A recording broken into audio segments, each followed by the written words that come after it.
खरं तर काही गोष्टी आपल्याकडनं राहून गेल्या, आपल्या पंतप्रधानांकडनं पण राहून गेल्या. जो इराण इतकी वर्ष आपल्याला साथ देत होता, त्या इराणवरती ज्या प्रकारचे हल्ले होत आहेत आज, आपण इराणला साथ द्यायला पाहिजे होती.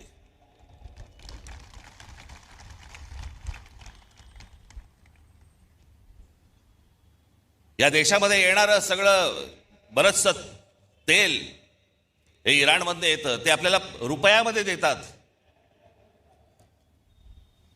देत आले. पुढचं मला माहित नाही,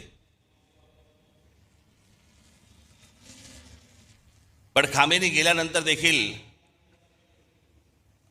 आपल्या देशाच्या पंतप्रधानांनी कुठचंही निषेधाचं एक स्टेटमेंटही काढलं नाही.